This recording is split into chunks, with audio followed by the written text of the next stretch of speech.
Hello, magandang umaga po sa inyong lahat. Ito po muli si Ate Lek. Welcome back po sa ating munting channel. Mga friend, nandito po tayo sa ating mini garden. At gusto ko pong ipakita sana sa inyo ang ating tanim na Monstera deliciosa. Ayan po, ang ating Monstera deliciosa. Ayan po. Bali, yung dahon niya po ay dadalawa na lang po kasi pinutol ko po dahil medyo nakaharang po sa daan. Wala na po kasi akong madaanan sa kanyang malalapad na dahon. Ito po yung pinaka puno po niya or yung pinaka stem. Ito po yung mga pinagkatan ko po ng kanyang dahon. Kasi wala po akong madaanan. Pero, ito naman po siya at, diba, malaking malaki po yung kanyang dahon.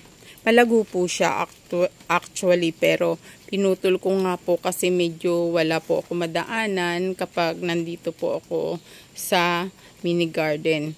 Pero, ayan po kung gaano po kalaki ang ating Monstera deliciosa. Ayan po. Nako, napakalapad po ng kanyang dahon mga friend. Pero ang ano naman po, kahit pinutol ko po yung kanyang ibang dahon, ay meron naman pong panibago na nag-sprout na po.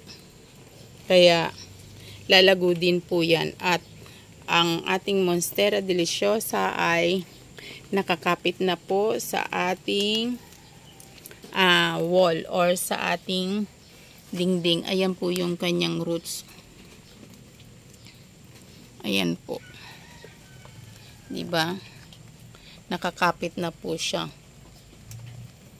Malalaki na po yung mga roots ng ating Monstera deliciosa. Ayan.